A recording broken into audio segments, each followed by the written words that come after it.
Hello, you wonderful people, and welcome to another episode of Not Too Comic Book. This being a show, we're talking about TV shows that are adaptations of comic books. For today's episode, I'm going to talk about the latest episode of What If. Another great episode. A lot of really interesting things went down in this episode, so let's break it down. I do like the Watcher just kind of being somber like he is at the beginning, where it's like, the fact of the matter is he's like, we've seen this kind of time and time again, a world in its final days, and this is like the most heartbreaking, like, it's always hard. I don't know if he's saying necessarily that this is the most heartbreaking one, or just that it's heartbreaking in general, but I think that is such an interesting thing that, like, yes, you are a watcher, but when you do watch stuff for long enough, you do become invested, and I think for him, it's just kind of like sad to see, like, the state of a universe, the state of a world, because this particular universe, Earth is at the end, because most of the world has been wiped out because Ultron won, whereas the Avengers were able to stop him and that body they were building. Instead of Ultron getting it, they created Vision. But in this world, Ultron got it and he wiped out the Avengers, and he was able to get the nuclear codes and ended up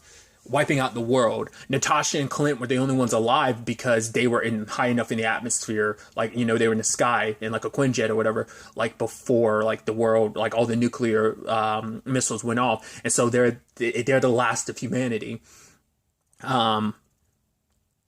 Obviously, we see that Clint has like a cybernetic arm at one point in time, so his archery is already crazy enough, but I think with that cybernetic arm, just like, pim, pim, pim, firing like arrows, like he's shooting bullets. But also, like, they're like trying to take out these like sentry bots because, like, giving them too long, they connect to the automatic, like the larger scale hive mind, and Ultron will know exactly where they are and can send even more reinforcements. So they have like a 90-second window to clear that up. But for them, like, the only thing left is to try and find the only means of stopping Ultron. And Natasha's like, if there's going to be anywhere, it's going to be in Russia, because obviously, like, there's a lot of governmental secrets. She would know better than anyone. And so when she goes there, her and Clint are looking through the files, because at the same time, like, that this is all happening, Ultron has gone around and wiped out every world that we've kind of come to know. He attacks Xandar, destroys Ego, just all these different places. The Sovereign, like, no world is safe in the grand scheme of things. I think it was like when he was at Xandar, Carol stepped in and she tried to go toe to toe with him, but like, he's got all the Infinity Stones, because it's interesting knowing where the time frame is, because I guess it's been years later, because we do see because it's just the difference between this is just that, like, Tony and Doctor Strange never made it to the outside, because I guess he just straight up murdered them, considering, like, because he didn't even have to go for the Infinity Stones in this world, because so that must have meant, because, like, I was trying to think, like, the time frame wise, because Age of Ultron's like 2015, something like that, like, real world wise. Once again, not all the movies correlate to the time that they come out, because, like, it's been a discussion beforehand, so that means, like, this world must have been in this state for a couple years, and then, like, you had Thanos rolling up, like, with the Infinity Stone. I don't know, maybe I guess maybe because of all Ultron did, he was able to just, like, come in, slip in, and get all. Because I guess it also changed a lot of stuff of where a lot of the stones were going to be if he caused the damage that he did. Because a lot of the Avengers died, so their stories weren't, like, the universe isn't where we know it to be. So a lot of the Infinity Stones hadn't maybe been acquired. Because we know, like, well, because before he went on, like, his universal destruction of, like, the planets and stuff like that, like, he found, like, Thanos came in, he was like, interesting, sliced him in half like it was nothing. And I guess maybe it's almost supposed to be, like, a little reference to, like, you know how Thanos was like, oh, you should have gone for the head. I mean, to be fair, like, Thor came in like a wrecking ball and almost killed Thanos, but he didn't go for the head. But I guess, like, it kind of skipped past that immediately with Ultron just slicing him in half.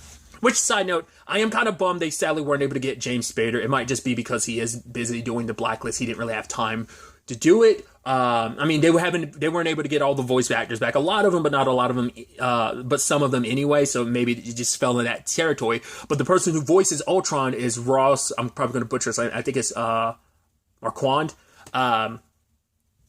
Best thing I know him from, if you've seen The Walking Dead, he's Aaron in The Walking Dead. But he's like, I think he's kind of like a really prolific voice actor too, because I've seen him pop up, like, his name in, like, a lot of voice acting stuff too. In particular, I know, like, he voiced a handful of characters in Invincible as well. So it was like, that's why I'm curious to look back through his filmography to see like what's his history like with voice acting. Is that something more recently, or has he always kind of done? Because I know he's really good at impressions and stuff like that. So like that kind of comes as I guess it's not too crazy to me to think like like he probably does do a lot of voice work. So that's something I'm curious to look into and see if that's a more recent thing, or has he always kind of dabbled in voiceover work and stuff like that. But regardless, I thought it was but fascinating, just wiped out one of the biggest threats, because now he's become the biggest threat. And basically, like I said, goes around wiping out every planet. Even like Carol tries to she's grabbing his helmet and she's like breaking it. And he's like, he likes her spirit. She's like, you can't win. He's like, I already have, and explodes. And cause that's the thing too of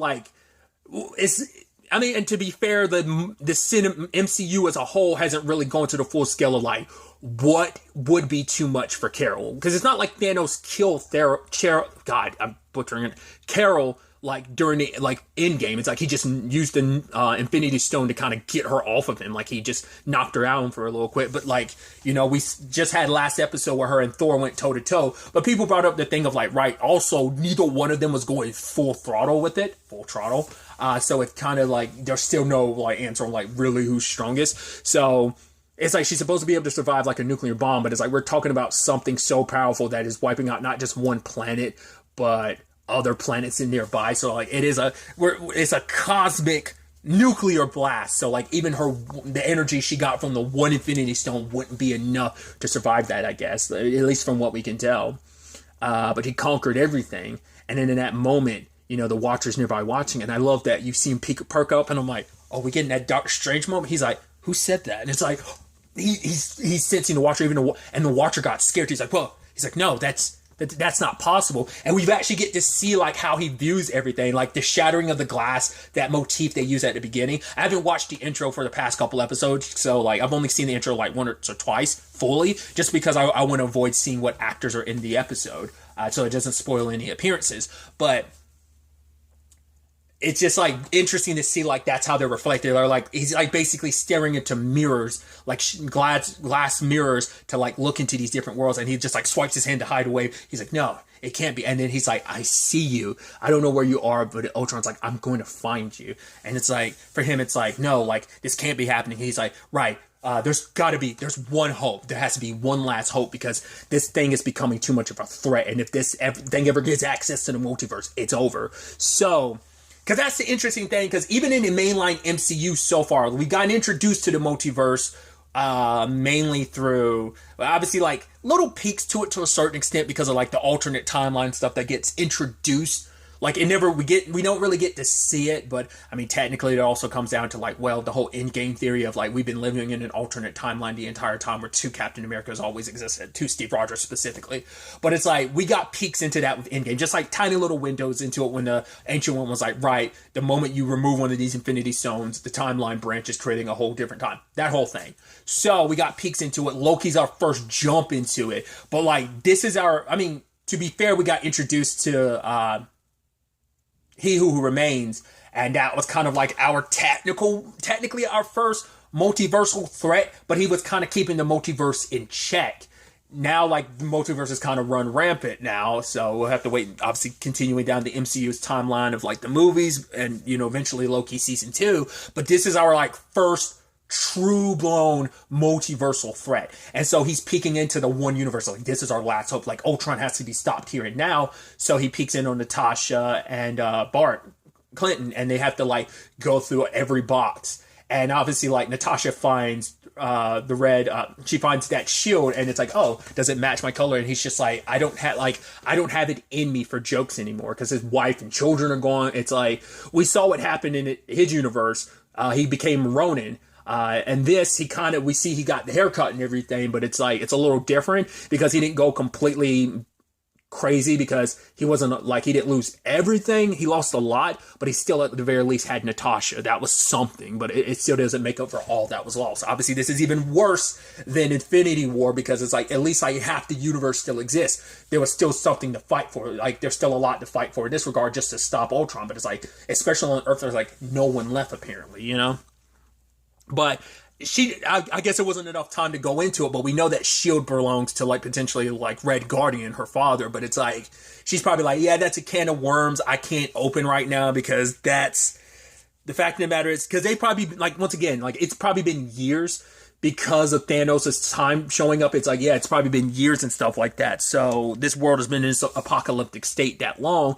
So it's like, probably like you just have to, like, it's worse than Infinity War, like I said, because at least half the world existed afterwards, you know, with the whole, specifically the aftermath of Infinity War, but Endgame itself, like, right, half the population existed. So they needed a way to stop Ultron, and they tracked down these files in Russia, and you have the Watcher being like, right there, it's right there, so you're so close, it's right there, you know. And I think that's so fascinating. I was like, is he going to actually interfere? But he can't. Like, his oath, we still don't know who he made his oath to, but it's like, I promise not to interfere. But he's there rooting on. He's like, no, come on, what are you doing? It's right there. It's like hearing him say that, the panic in his voice, like that. The thing is that he has become more of a character, because it's not like, oh, I'm not just viewing this, like I'm a participant in this to some extent now. So it's like, it's right there. And Clint had given up hope, but Natasha hadn't, and she looked through the box and she found it. And I love Clint trying to be like, no, that was my box, so like it's on me that found it. And it's like, yes, there's still hope for this world. And so I'm blurring the lines because a lot of stuff happens at once, but like Ultron shows up, and we get that Doctor Strange element of, like, you know, shattering of dimensions and stuff like that, and just like the really cosmic stuff of like him showing up. And then like he's like, oh, you're like, the fact is you're watching. And I love that he calls out the Watcher for it. It's like, because for him it's like, I'm doing all this annihilation because the universe needs to be quiet, there needs to be peace. Like, by wiping out everything, I'm bringing peace to the universe. But he's like, all these universes crying, there's so much noise, they need to be silenced. And it's like, and he calls the Watcher out for being like, all you do, all these worlds suffering, all you do is watch. But for him it's like, once again, like, I took my oath not to like participate. Like, it's not his place to like do that. But like, I really quickly, I do love the nature of what it is with the Watcher and his fight, because this is the first time we've seen the Watcher actually fight back. We've actually seen, you know, because as someone who's not doesn't, you know, it's not versed in the comics, I've never known what like the Watcher is. Like, once again, it's like we're unsure what the power scaling is in the grand scheme of things. But like, the Watcher could go to some extent toe to toe with Ultron, but still be completely outmatched versus like all those Infinity Stones. And the fact is that just like the shattering, like them going from different universe to universe, like shattering through the barriers to them. And then like, you know, it's like, right, because you don't have the strength, the will to kind of do what's necessary. But I love that he's like, you don't know the depths of my strength of will. And then like got rid of the cloak, and he's got in his armor, and then like they go at it, like I said, like some very like cosmic battling, ripping through the multiverse. At one point they land in like what's essentially like New York in one universe, and you see like Steve Rogers taking like an oath, which I'm like, oh, is he becoming president in his universe? And then with like every punch, like you see the world around them change. It's like, oh, boom, punch, that turns into Wakanda, boom, punch, a whole bunch of Skrulls are around. So it's like they're going through all these different dimensions of like that particular area. I guess that one place just became all Wakanda, one place the Skrulls kind of inhabited the earth and kind of run it. I don't know. But like just every punch, they're like going through a different universe. I was like, that's so wild, because literally at the same time, Natasha and Clint find Zola. And obviously, like, they reference, like, yeah, like, we ran into a copy of him during Winter Soldier, but that facility was destroyed. So this is the only one left, so we got to make it count. So it's like, you want to help us because there's literally nothing else left. Like, we have to stop Ultron, because, like, this copy of you matters because it's the only one left in this world. So I love the whole thing of, like, you know, Clint making a whole point about, like, not being good with you know, it's like, right, you never want me around like computers and stuff like that. And Natasha's like, yeah, ask Shield IT about that. And like, he's threatening to pour water on it. It's like, right, I'll help you. So basically needs to upload him into like an arrow so that he can be downloaded into one of the sentries so that he can like attack the hive mind and dismantle everything. So they attract all those Ultron bots. Sadly for them, like, Ultron was out of range. It's meant to be able to act interstellarly, but because he's not in his universe anymore, he's beyond his reach. So when the time came, like, they're doing everything possible, you know, and they're carrying this Ultron bot, which I love that they like shot its feet out. Like, what are you doing? It's like, you know, just trying to make sure you don't do anything funny. Like your teamwork building needs like work or whatever. And so they're managing to get out, but Clint and Natasha are on the opposite ends of like Endgame, and it's like he's just like, I told you, like I'm just tired of fighting. You know, he's like, I'm not frustrated. Earlier he was like, I'm not frustrated, I'm just tired. Like it's just after everything they've lost, he'd given up hope, and he's just like, go. And just like, honestly, I think that was like a beautiful shot of just like that army of like Ultron bots, and he's there falling, like firing an arrow. I'm like, just from like, it's like, that's a beautiful wallpaper shot all on its own. But, you know, once again, just for them to be on opposite sides of that sacrifice under these circumstances. Kind of like the same thing of just kind of at the end of the universe to an extent. Varying degrees of the end of the universe. Obviously, you know, Endgame versus this universe. But still, for Natasha to sacrifice hers in the mainline continuity. But in this one, Clint sacrificed himself. But despite everything, like, Natasha's the only one left, and all she has is Zola and that Ultron bot. But it's like he's not in this knowable universe. So where is he? And he's going toe to toe with the Watcher. And I'm curious what was like. I thought it was going really bad because like Ultron like had the Watcher by the head, and like his head started cracking, and I was like, ugh, that's.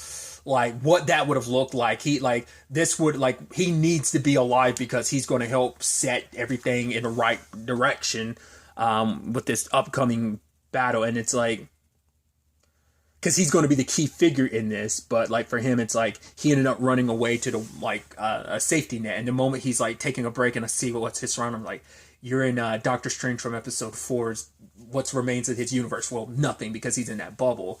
And it's like, right. He had no place else to turn because he needed the help from like, because at the very least with all that this Doctor Strange was able to do, he basically destroyed an entire universe. So he's powerful enough to at least be able to lend a helping hand. So it becomes a situation of, you know, it's like now it's like, he's like, I, you know, figured I never thought I'd be in this position, but he's like, go ahead. I want to hear you say it. He's like, really? I have to say. He's like, yes, I want to hear you say it. He's like, fine. I can't believe I'm actually saying this, but I need your help. And it's like, ooh, like turning to this version of Doctor Strange and what that means. I mean, especially because for him, he's had a long time to think, having to sit there in the nothingness that was his universe. All he has is a solitude, which solitude can make you go crazy. To be fair, he went a little crazy already, so it might be one of those things of, man, I've been alone for so long. I was crazy. I got bored with being crazy and went sane. I don't remember what that's from. I remember that's from something. I just can't remember, of just kind of like someone being like, yeah, like I went insane for a while, but then like after a while you get tired with insanity and you actually go back to being sane again. I just don't remember what that's a reference to. It was like, I want to say might have been a TV show, but I think it was a movie, and I just don't remember what it is. I have to look it up afterwards. So maybe he's in a sane state of mind. I mean, granted, who knows like the full effects of like all those things he absorbed, whether like, I mean, he still maintained a lot of who he was even at the end. Like we saw that in episode 4, so he shouldn't be too much of a threat. But I mean, especially it's like, right, you know, the devil you know versus the devil you also know, of like, that thing can't be allowed to run amok, so I'll have to work with you. But in general, it's just kind of like, I'm not supposed to interfere, and I'm curious what consequences will await him interfering. Like, yeah, it might be to save the multiverse, but you're not meant to. Like, you probably made like some cosmic oath, and you breaking that might have ramifications on his own. Whether or not it's just you interfering, you breaking this oath, I'm curious, like, what the long-term effects could be of this. So this kind of sets up like this two-parter of them working together to stop Ultron's reign over the multiverse. Because for him, it's like, you can run, you can watch, but I from where I stand, I can see every universe. So they're at his go for broke time, essentially, because annihilation is pending. It is interesting though, like the only other being in the multiverse that was aware of him ends up being the one he ends up turning to. Yeah, I think that's kind of like the whole point. But I think this is kind of the Avengers, the multiversal Avengers, because people once again have been wondering whether or not these were going to all come together or not, and it seems like they are. So I think we're gathering every hero, every character from like surviving characters at the very least from every universe in this continuity, I think. There was something interesting where someone had said, like, I didn't, apparently this was going to be like 10 episodes, but one of the episodes got pushed to next season. I'm curious what that story is that got pushed to next season. And I'm wondering, like, will these continue just to be anthology stories going forward? Or, like, depending on how things play out in the season finale, will obviously have ripple effects across probably not just only What If, but also even it bleed into, like, the mainline continuity of the MCU, because it's just as much a part of this multiverse. So yeah, this is animated, but still there's been talks about some of this bleeding over into like the MCU, but it's the mainline timeline MCU, but it makes you wonder like what the ramifications will be. Like I said, we'll have to wait and see like the full ripple effect of how things play out. We've seen glimpses of potentially in the trailers, because people have also talked about it, like who those, what's the word I'm looking, those who get chosen across like this multiversal battle. But I'm like, I'm curious like to see who's going to be the squad, because like there's Captain Carter, there's Star-Lord, T'Challa, there's, I'm assuming, Killmonger, Black Panther from like 2 episodes ago. So we got a glimpse of that. I think Party Thor as well. So, I mean, because yeah, heroes might be alive in certain universes, which also kind of got me thinking about something. Because like every episode you turn around, it's like, oh yeah, like Tony Stark is dead. Granted, a lot of people end up dying all across these multiverses, but it stuck with me this time, because like it is like every time you turn around, Tony is dead in one of these universes. We don't know about 1 and 2, but at the very least, he was dead in episode 3. Definitely died in episode 4. We didn't get to see him, but like the whole universe died, so he's dead in that. Episode 5, he was a zombie. Killmonger kills him in episode 6. Still alive in episode 7 in that continuity for all we know. In this episode 8, he's definitely dead. So, but part of me wonders, is that supposed to be like a universal thing of just like Tony Stark, no matter where his journey ends up taking him across the multiverse, he always dies. Just our universe, he became the greatest hero by sacrificing himself in Endgame, but like he died, like that, maybe his death, it's always a constant across the multiverse. That's actually kind of sad to think about, because not everyone is dead in some universes. Obviously things play out a little differently, but it's like, that's when I'm like, but his has kind of been a continuous thing, and part of me wonders is like, the fact is that he's dead in the mainline MCU, like, is that them kind of playing with that like notion of like, yeah, Tony's going to die no matter what universe he's in. Like, you kind of almost get that inkling. Like I said, not every universe is presented that to be the case. 1 in episode 7 being prime examples of that, but still. Episode 2 as well, but that's also interesting too to think about, because like, right, Ego's running amok to at least where we left off in episode 2, so it might not just be like, oh, heroes coming together. We might be pulling in even villains from some of these continuities, because I mean, to be fair, Ego was dead in this continuity. Like, you know, Ultron killed him, but like, who's to say you don't bring over that Ego and Peter, like how, you know. So like I said, it's definitely going to be fascinating to see where the season finale takes us with all of this. I'm very, very excited. But really, that's all I want to talk about. To the next time we meet, be happy, be safe, live life to the fullest, and enjoy it. Good day, and goodbye.